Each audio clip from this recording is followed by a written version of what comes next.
Ilhas Galápagos, uma constelação de blocos vulcânicos perdidos no Pacífico, abaixo do Equador.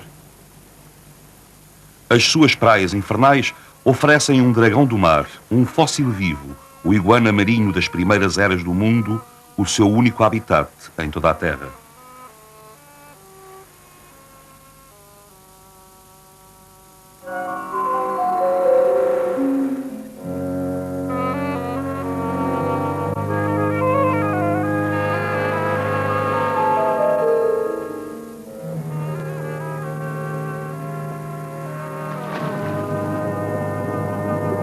Estranho vestígio da ordem dos répteis, que se extinguiu há mais de 100 milhões de anos, a vida que leva debaixo d'água estava até agora envolta em mistério. Mas o dragão do mar vai ser o tema das observações e dos estudos da equipa Cousteau, na primeira tentativa em grande estilo que o homem faz para fazer luz sobre a existência anfíbia do iguana marinho.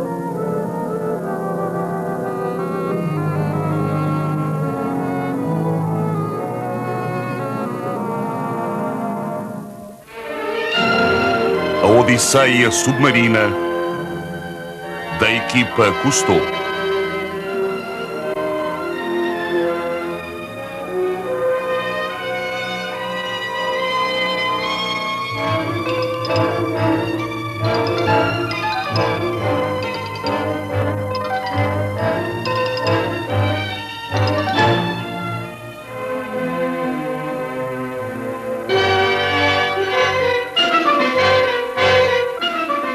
Dedicado aos jovens de hoje e de amanhã.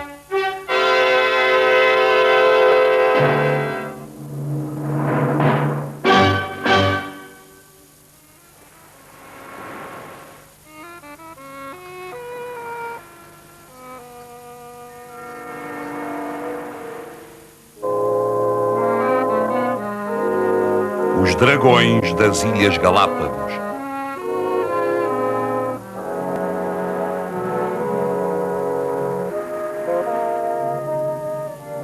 O Calipso aproxima-se das Ilhas Galápagos, 800 km ao largo das costas da República do Equador.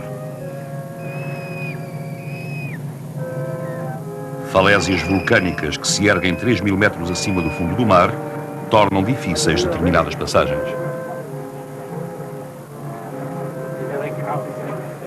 Em 1835, Charles Darwin veio até às Galápagos. As excepcionais formas de vida que encontrou nestas ilhas forneceram-lhe os primeiros indícios que haveriam de conduzi-lo à teoria da evolução das espécies. Hoje as Galápagos são para nós um arquipélago submarino. Mergulhando, vamos estudar o iguana marinho, o réptil que regressou ao mar muito antes de que o homem o tentasse fazer como fazemos hoje. Engenhos submarinos vão ajudar-nos a percorrer grandes zonas abaixo da superfície. O Jean-Claire Riant verifica o distensor da scooter. As botijas de ar comprimido estão incorporadas no aparelho. O Bernard Delamotte experimenta os motores e controla os comandos do que chamamos submarino úmido. A uma velocidade de 7 km por hora, os pilotos estão aptos a lutar contra as fortes correntes de Humboldt e de El Niño, que nesta época chocam abaixo da superfície.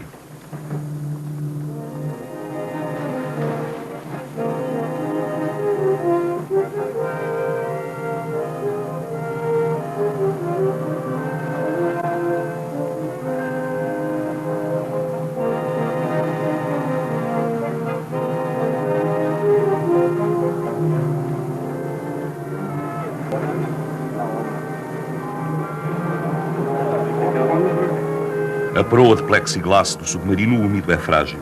É necessário fixá-la debaixo d'água, pois a máquina é pesada e o choque no momento da imersão poderia fazê-la estalar.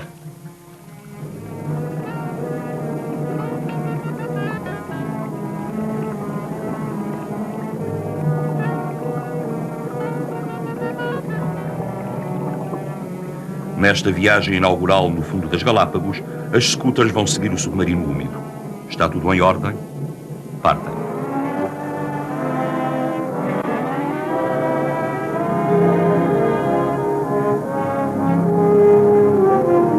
É a primeira vez que utilizamos em conjunto o submarino úmido e as scooters de tração à frente.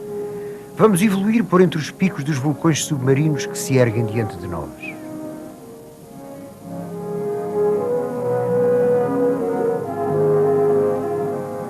O submarino dispõe de comandos para virar, subir e descer. As scooters são conduzidas pelos mergulhadores, que se limitam a inclinar-se na direção desejada.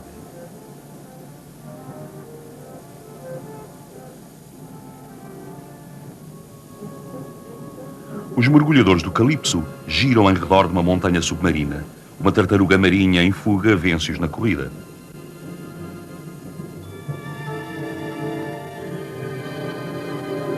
Neste desafio, outro percurso é ganho por uma raia leopardo.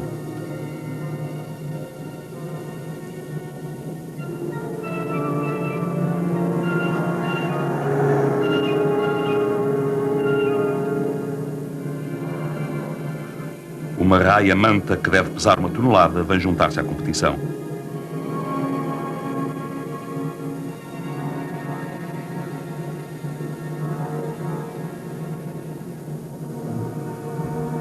Tão longe quanto os nossos olhos podem alcançar, as paredes verticais de uma falésia submarina estão cheias de buracos.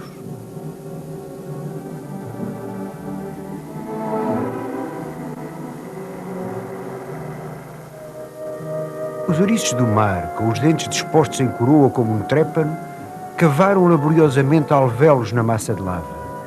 O ouriço do mar, que é vulnerável, faz essas escavações para conseguir abrigo contra os predadores. Para recolher um exemplar, o Bernard deixa a sua reserva de ar. O submarino fica a flutuar sozinho. Ele utiliza o ar que tem nos pulmões e tem de regressar ao aparelho antes que a corrente o arraste para longe.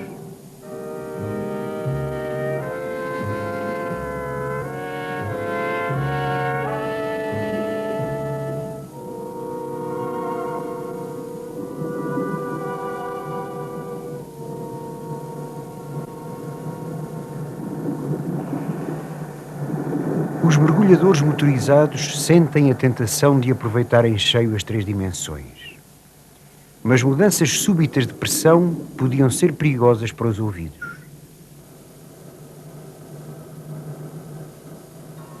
Os nossos mergulhadores seguem por uma passagem estreita que se dirige para o fundo. Diante deles, um panorama inesperado.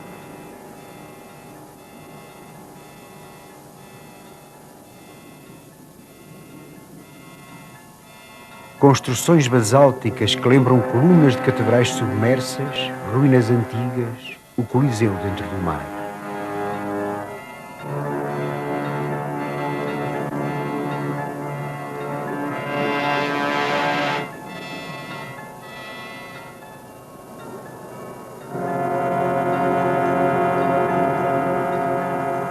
As Galápagos submarinas são um mundo ainda em formação. O arquipélago é uma das grandes regiões vulcânicas em atividade na Terra. A quando da formação da ilha que está por cima de nós, a lava em fusão solidificou em contacto com a água. Estruturas hexagonais foram tomando forma e criaram esta ilusão de cidade submersa. Uma cidade que não foi construída pelo homem e que até agora ninguém visitara.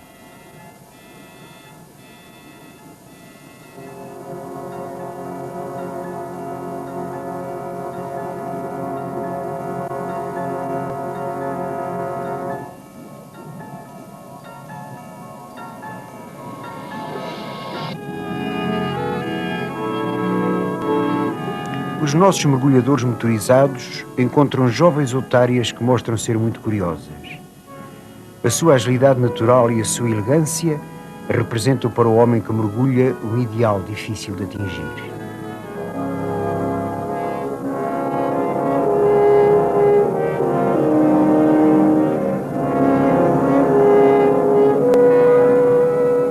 Um iguana marinho.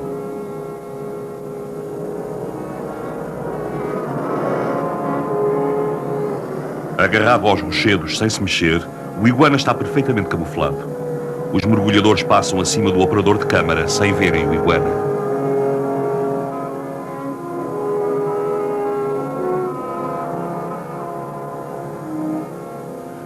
Os intrusos partiram.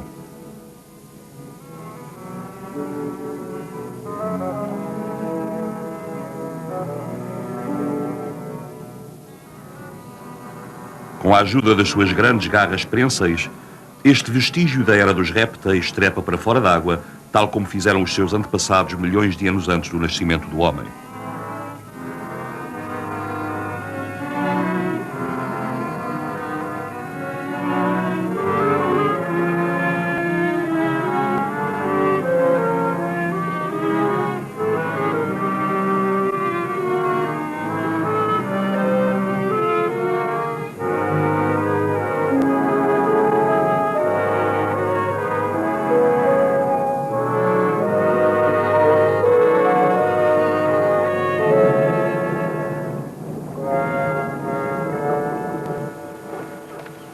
As Galápagos são as ilhas mais selvagens que existem e é lá que se encontram as mais amistosas das criaturas. Na selva cheia de perigos das profundidades oceânicas, ter medo é a regra, mas em terra esse medo não se justifica. Evoluíram aqui numerosas formas de vida. A angustiante ameaça dos predadores foi-lhes poupada e cresceram espantosamente confiantes, já que nunca aprenderam a ter medo.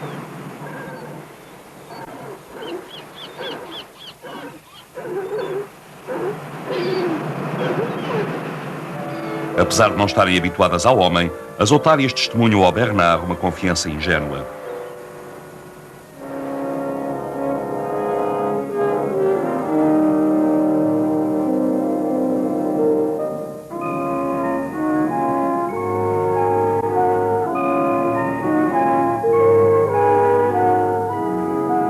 Quando toma o seu banho matinal, o Bernard tem um encontro inesperado. Um iguana marinho.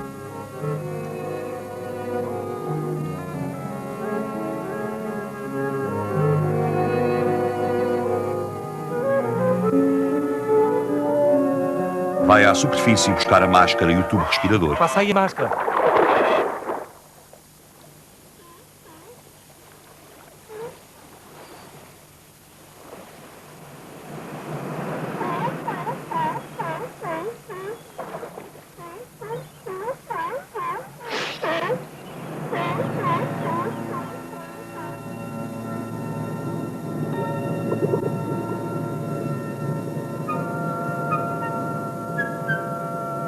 Também as otárias se interessam pelo iguana. Começam a incomodá-lo para o fazerem abandonar o rochedo.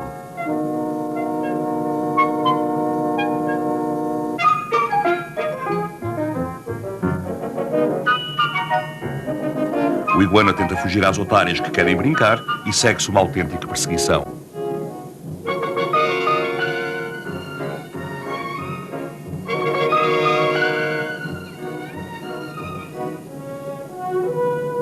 A otária brinca com o iguana como o gato brinca com o rato. Mas há uma diferença. Arreliado e atormentado apenas por brincadeira, o iguana nunca fica ferido, a não ser talvez na sua dignidade.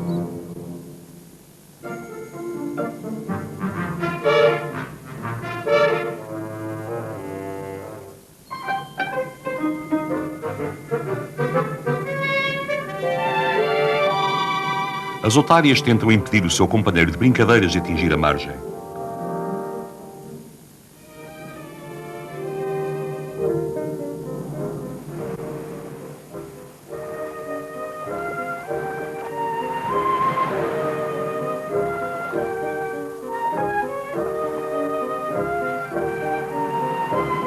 O iguana dirige-se apressadamente para a costa, mas sem piedade, uma otária puxa-o diversas vezes para debaixo d'água.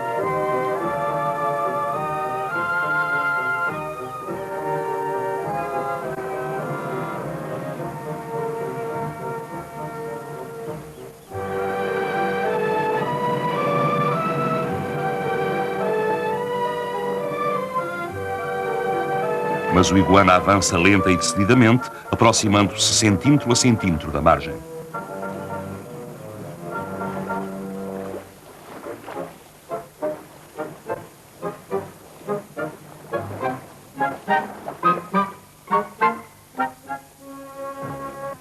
Por fim, livre, em casa, nos rochedos que a maré alta cobre. O dragão recalcitrante sente-se por fim livre de perseguidores. Mas estará, de facto?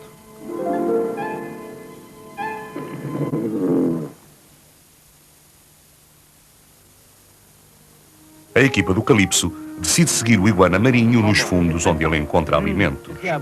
Nas Galápagos, a alimentação é o problema número 1. Cabritos famintos, descendentes de cabras que os piratas para aqui trouxeram, desceram das falésias áridas onde vivem para partilharem a nossa refeição matinal. Embora muito atraentes, não têm origem nesta terra e representam um verdadeiro perigo para as ilhas. Atendendo ao pouco alimento disponível para os animais originários das Galápagos, são uma concorrência desleal. Os mergulhadores estão prontos a prosseguir a expedição ao largo para filmarem o iguana marinho, um dos raros animais terrestres que retira a sua subsistência unicamente do mar. Entretanto, o Joe, o cozinheiro, descobre coisas novas sobre os pássaros. Nesta região hostil onde tem de viver, o melro, a que chamam pássaro gozador, revela uma inteligência espantosa quando quer partir um ovo. O pássaro apercebeu-se da lei da gravidade de Newton, mas infelizmente não soube guardar para si o segredo da descoberta.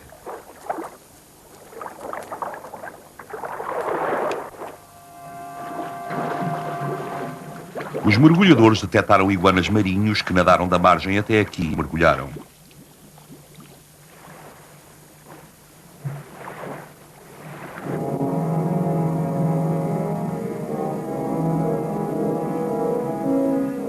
Uma das grandes surpresas que o mar nos reserva, o fabuloso peixe-morcego.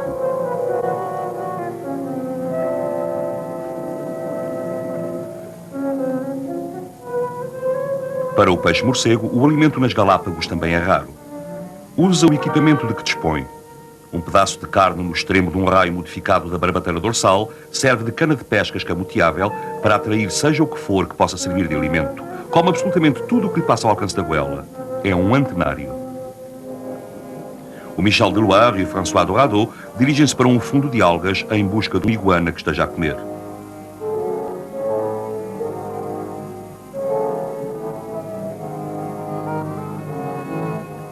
Têm sorte.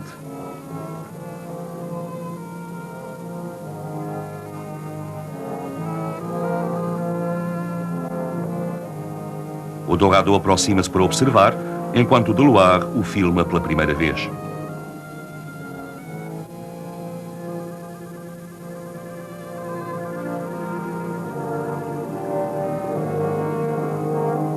Por necessidade, para sobreviver, o iguana abandonou as margens vulcânicas sem recursos para se embrenhar no oceano de que não gosta. Só mergulha para subsistir.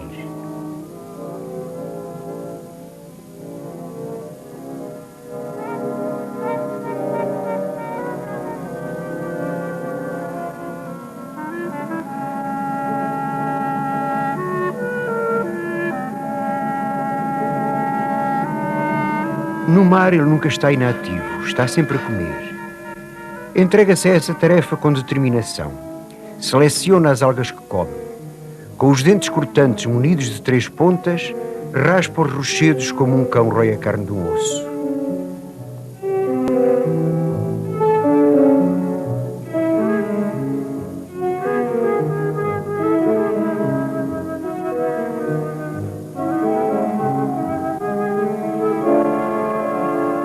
Sabemos que em cativeiro o iguana marinho acaba por morrer de fome. Tentamos verificar se aceita da mão do homem o alimento habitual do seu habitat.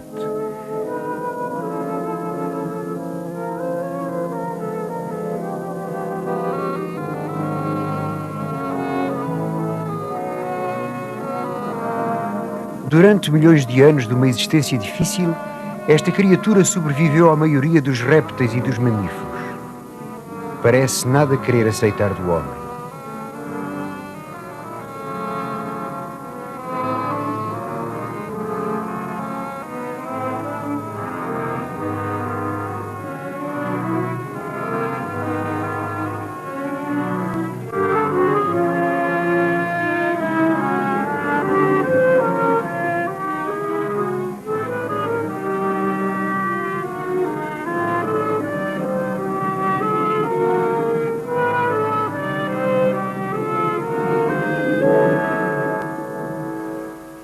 Quando saem do mar, os iguanas têm frio. Estendem-se com o corpo virado para o sol do Equador para receberem o máximo possível de raios.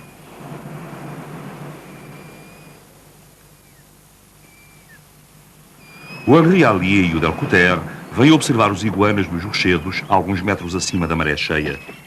Apesar dos animais das Galápagos viverem todos sem conhecer o medo, cada um deles tem o seu território bem definido que deve ser respeitado pelos outros. O território desta ave palmípede no seu ninho, por exemplo, vai até onde ela consegue estender o pescoço.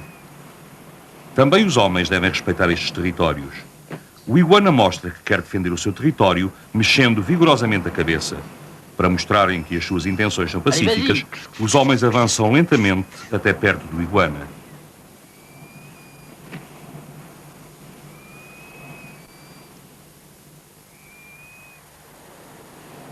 Mas ele está desconfiado e, ao dar-lhes passagem, tem de atravessar de novo o território da ave palmípede.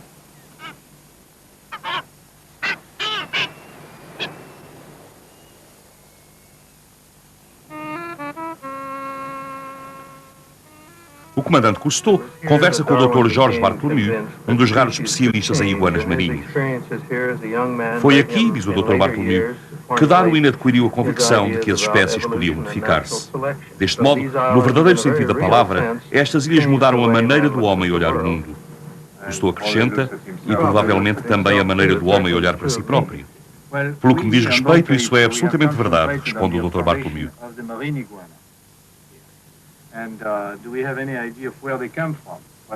Existe alguma ideia sobre a origem dos iguanas? Sobre a sua história?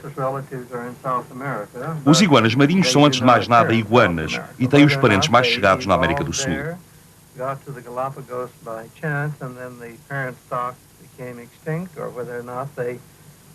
Evoluíram no local? Chegaram por acaso às Galápagos, onde vieram tornar-se iguanas marinhos? Ou isto nunca virá a saber-se por não existir qualquer fóssil? De todos os modos, estas ilhas representam continentes em miniatura. Cada ilha é, por si própria, um universo. É, portanto, um maravilhoso laboratório para estudar o comportamento, a ecologia e a adaptação. Talvez o melhor que existe no que respeita às transformações dos vertebrados terrestres.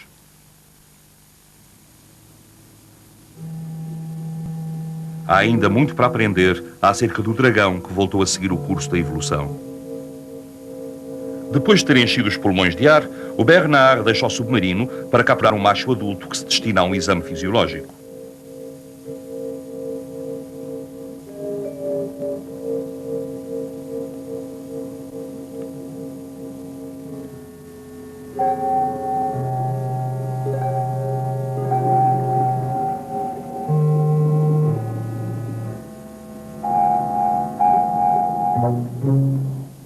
O iguana beneficia de um passeio gratuito até ao Calipso, onde o esperam Cousteau e o Dr. Bartholomew.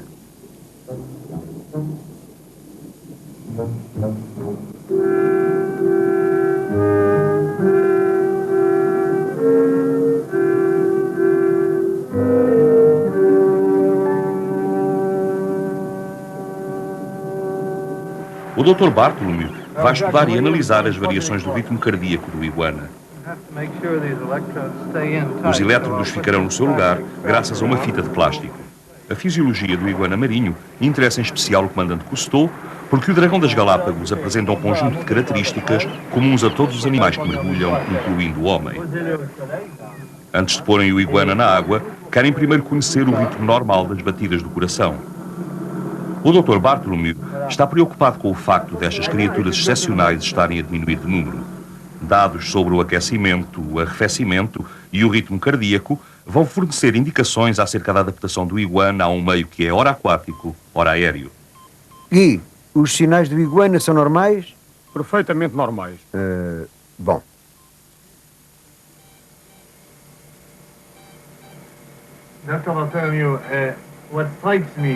Cousteau espanta-se com o facto de, a cada batimento do coração, aparecerem no osciloscópio 3 pulsações. Ao contrário dos mamíferos, os lagartos têm 3 cavidades cardíacas, 2 aurículas e um ventrículo, e cada uma delas se contrai separadamente. É o ventrículo que bate com mais força, diz o Dr. Bartholomew, e são os seus batimentos que nós vamos contar.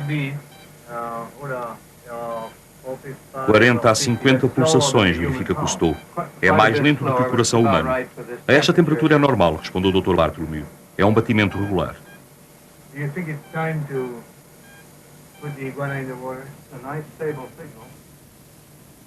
Gui, por favor, peça para a Reg que ponha o iguana na água, sim?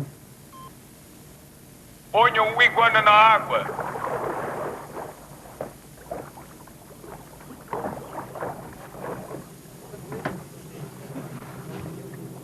O iguana é com muito cuidado entregue ao Jacques Delcouter, que vai acompanhá-lo até ao fundo do mar. O Dr. Bartholomew já efetuou eletrocardiogramas laboratoriais a iguanas mergulhados numa bacia. A bordo do Calypso, vai ter ocasião de continuar as suas pesquisas no meio natural do iguana.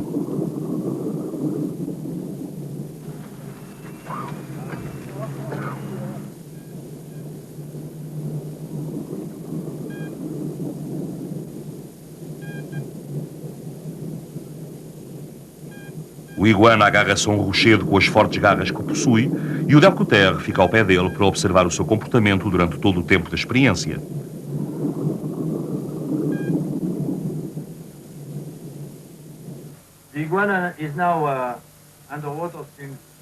O iguana está debaixo d'água há 15 minutos e custou conta os batimentos. Um batimento do ventrículo, mais outro.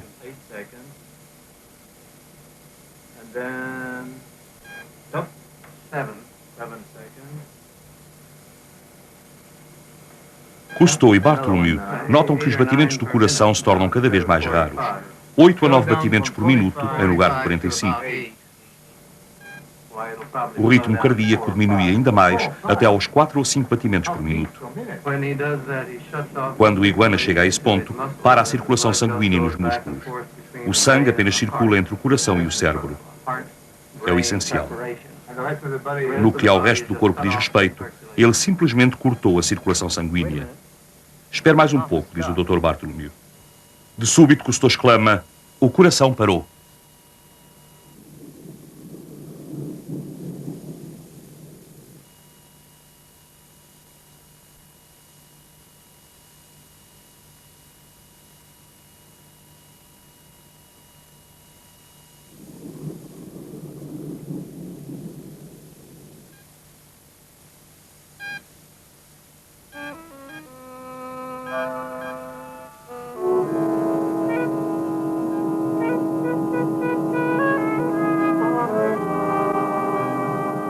O iguana pode parar voluntariamente o coração até 3 minutos sem que o cérebro seja afetado.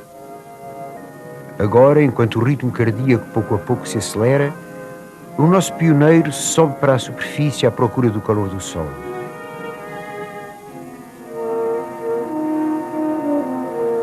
Sentimos-nos felizes por deixá-lo voltar para casa nos rochedos de lava. Este mestre mergulhador desempenhou bem o seu papel. Agora livre já pode nadar para a margem. É uma criatura única e grande parte da sua vida constitui ainda um enigma.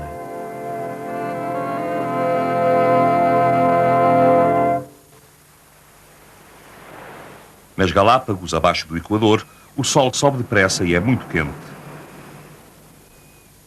Às 11 horas da manhã estão 45 graus centígrados. Mas os rochedos cobertos na praia-mar pela corrente fria de Humboldt tornam o calor suportável. O Bernard de Lamotte e o Jacques Delcouter têm por missão capturar o iguana macho para uma experiência de mergulho.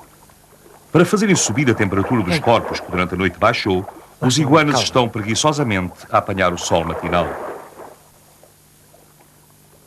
É difícil distingui-los nos rochedos. De súbito, os dragões sonolentos ficam desconfiados. Talvez uma brisa amiga lhes tenha sussurrado: atenção a esses franceses com sacos.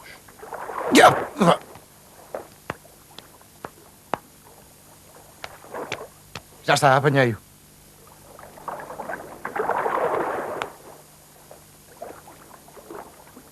Não tenhas medo, bichinho.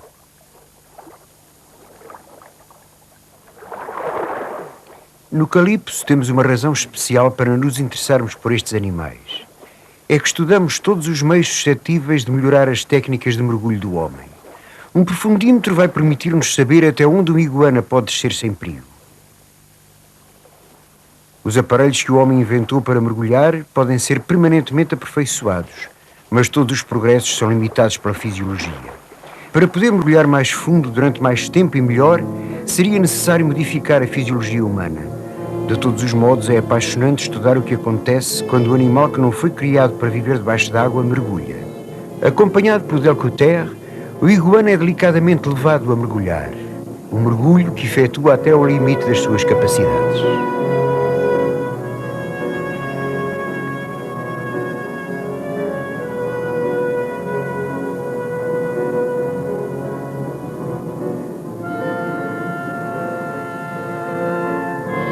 metros.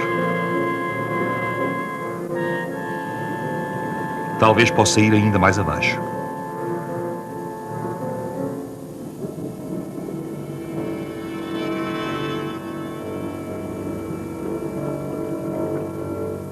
Ao contrário dos mergulhadores humanos, que têm de ter sempre uma reserva de ar, o iguana, quando mergulha, expele todo o ar. Anula assim a flutuabilidade, o que lhe permite mergulhar cada vez mais fundo. O iguana brinca às escondidas com o mergulhador.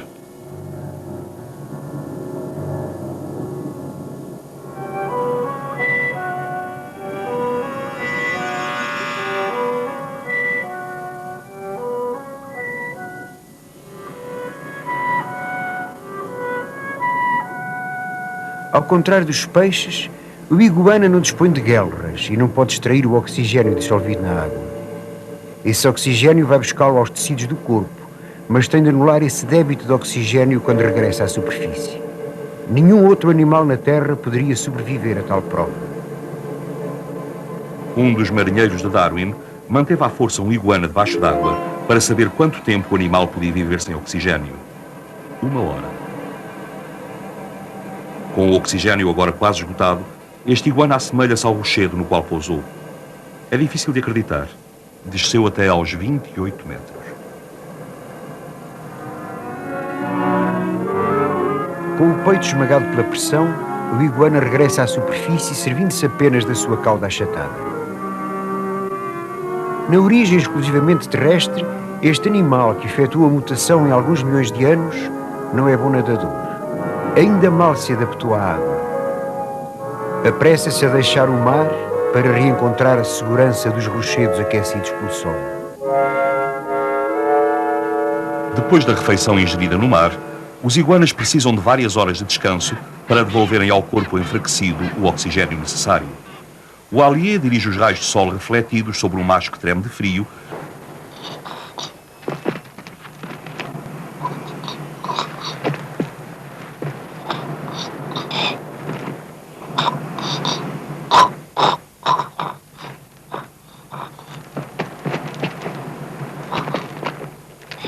Em breve trava uma luta frontal. 2 crânios duros como cornos embatem num combate ritual pela posse do ninho. É um autêntico torneio de dragões.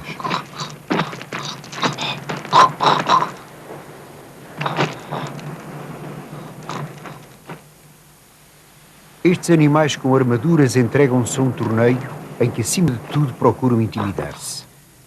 Não utilizam as garras nem os dentes. Como outras espécies ameaçadas de extinção, os iguanas não se mordem nem fazem mal uns aos outros. Ferimentos graves poderiam levar à dizimação da espécie. Todavia, num assalto bem executado, nem todos os golpes são proibidos.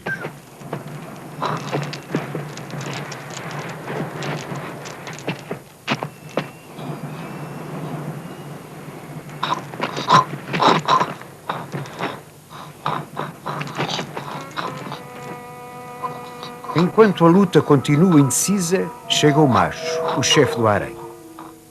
Reconhece-se pelo seu grande tamanho e pela sua autoridade.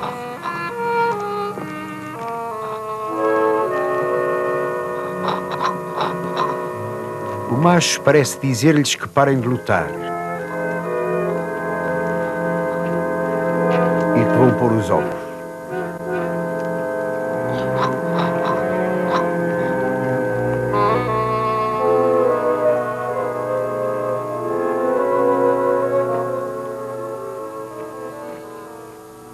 A intrusa, numa atitude tipicamente feminina, quer ter a última palavra. Tem direito a isso.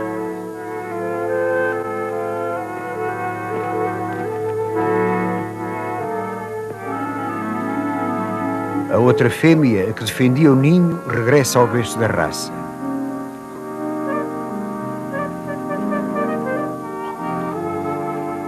Aqui, como em muitos casos, o macho é rei e senhor.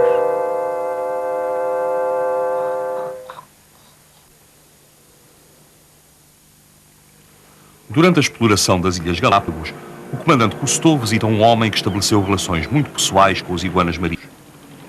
Em 1935, o Karl Langermeyer veio da Alemanha para estas ilhas. A maior parte dos que tinham querido instalar-se aqui tinha achado que as ilhas eram inabitáveis. Alguns deles tinham morrido de fome ou de sede, outros tinham regressado a casa. O Langermeyer, como os iguanas com os quais vive, resistiu. Dá as boas-vindas a Cousteau. Quando, com a mulher e a sogra, o Langermeyer se instalou nestas margens, o local apenas era ocupado por iguanas marinhos. Em lugar de os caçar, construiu a casa no meio deles, decidiu a tornar-se um vizinho amistoso. Com o passar do tempo, os iguanas acabaram por aceitá-lo e depois vieram morar com ele. E agora são 45 os que vivem lá em casa. Há-os até nas chaminés, estão por toda a parte, diz o Langermeyer. Cousteau pergunta-lhe se eles têm nomes. O Langermeyer responde que chama Annie a todos, porque foi com esse nome que um sobrinhito os batizou.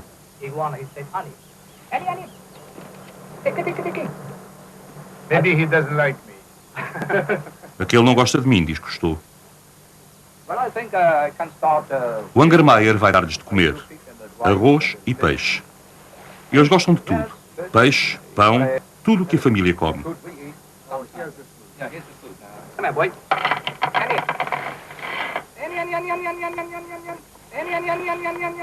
Come on, take the bite.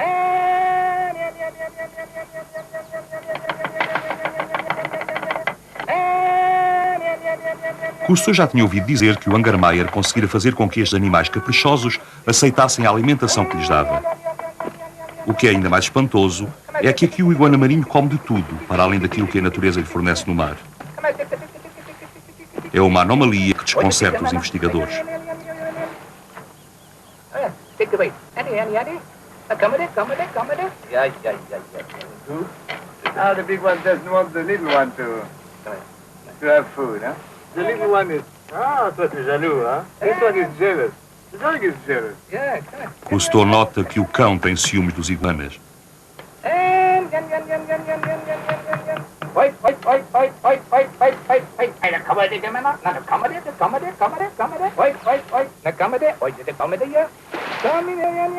Come here. Os iguanas gostam da sombra. Vou levar para lá este miúdo. Your friend. My friend, yes, it's Este é meu amigo. Aliás, é o mais Do velho. you think their friendship comes only from food? Cousteau pergunta se o Langermeyer pensa que a amizade dos iguanas se deve apenas à alimentação. E não só, diz ele. Deve-se também ao amor que transmitimos aos animais. Este mora connosco há 15 anos. Os iguanas marinhos, a sogra e o papagaio recebem o recém-chegado numa residência onde a coexistência é maravilhosa. O Langermeyer explica que há muito poucos que estejam realmente domesticados. Cousteau nota que um deles está nervoso. Talvez seja porque não tem senão 3 dedos numa das patas. O Langermeyer não sabe se isso foi consequência de um acidente. Este dragão espantosamente pacífico apenas excepcionalmente morde a mão que o alimenta. Mas agora é isso mesmo que acontece. Hey, Annie. No. Let's go.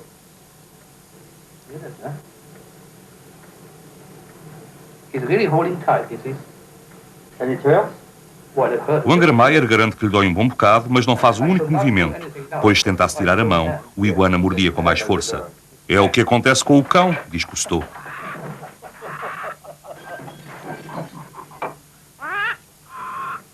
Anyhow, I had to make friendship, and I made friendship with the iguanas. And they permitted us, because... O Langermeyer explica que os iguanas o aceitaram porque ele se mostrou amável I para mean, com I eles. could also be very rude and shake them out, but I couldn't do it. And they liked me, and... Tornámos-nos amigos, diz. Don't you think that... Não pensa, pergunta Cousteau, que se o homem sempre tivesse agido assim para com os animais no meio dos quais se instalou, nós estaríamos hoje em melhor situação? we would be in a better shape It for would the be environment? really, there would be a much better way of if the man had them to... O Langermeyer acrescenta que tudo seria muito diferente nesta ilha e em outros lugares se todos desejassem comportar-se amistosamente para com os animais. Living on this island you say that they are really paradise islands? Agora que já viveu nestas ilhas, diria que elas são de facto paradisíacas? Pergunta Cousteau.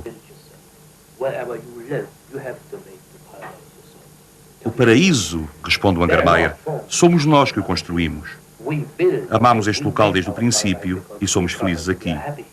Mas o paraíso, esse, fomos nós que o fizemos. The paradise, you have to make yourself. Otherwise, the island is rather rough, no? It's a rough country. You've seen it. It's not rough and lava. It has its beauty. É, acima de tudo, uma região inóspita, mas tem a sua beleza própria. Like the E é um paraíso para os iguanas ou para as otárias. For them, because it's their place. For them, it's their paradise.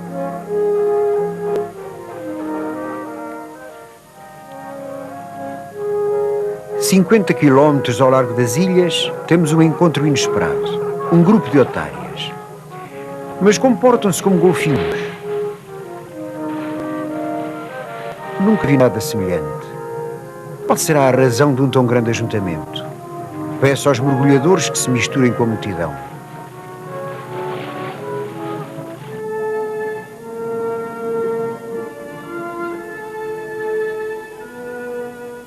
Agora já compreendemos. Somos os primeiros homens a testemunhar as cerimónias de núpcias das otárias. Todos os anos vão em grandes quantidades para o mar alto e escolhem o companheiro para a estação seguinte. Os jovens machos fazem a corte às fêmeas cuja pele brilha. São preliminares sexuais de uma elegância voluptuosa. Um balé repleto de ternura. Eis a primeira bailarina na dança do desejo.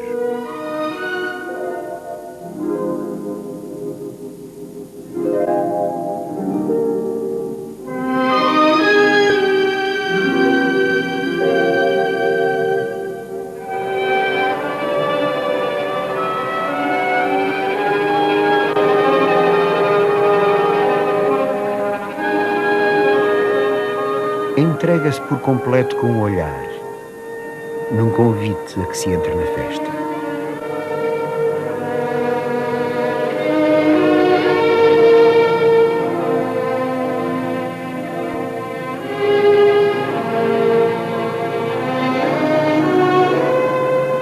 O homem e o animal em harmonia no mar.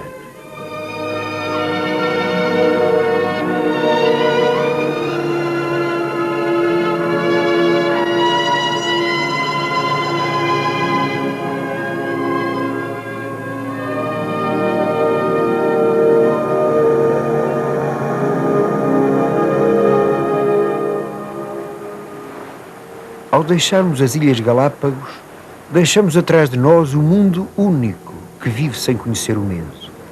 Aqui, em terra, não há predadores. Ora, um predador é um animal com armas. Onde não há armas, não há violência, não há medo. O desarmamento e a paz. Que ironia se este pacífico iguana marinho, que durante milhões de anos sobreviveu a outras espécies, sobrevivesse também ao homem, um guerreiro. Este pensamento é inaceitável.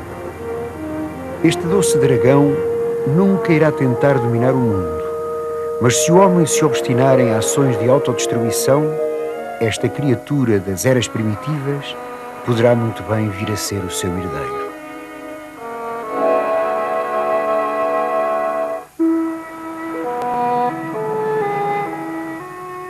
As relações dos animais das Galápagos com o meio ambiente estão num estado de equilíbrio precário. Neste habitat, a vida está sempre a ser posta em questão. Tudo o que estas ilhas despidas têm para oferecer a uma fauna única e insubstituível é, quando muito, um paraíso extremamente rude. Estas ilhas ainda não foram alvo dos ataques a que o homem se entrega no planeta.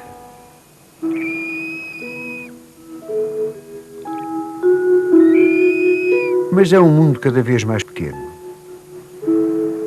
Os seres humanos procuram avidamente as regiões ainda intactas e já começaram a ameaçar estas margens vulcânicas, apesar de longínquas.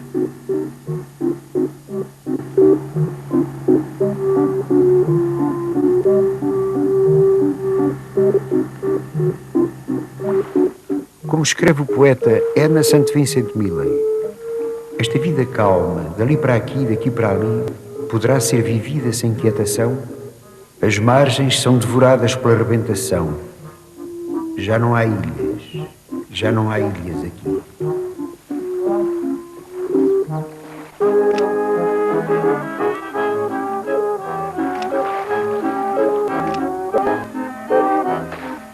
Os turistas extasiam-se perante a natureza com um entusiasmo ingênuo. Mas vivemos de tal modo afastados da natureza que já não sabemos como estabelecer contacto com ela.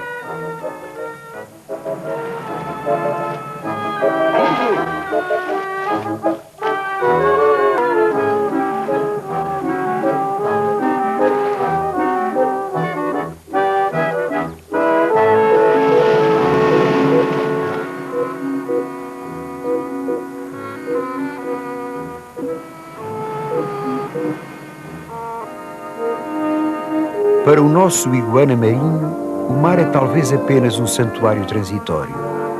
Se a maré humana invadisse estas margens, para o dragão que desafiou os séculos, não haveria ilhas aqui.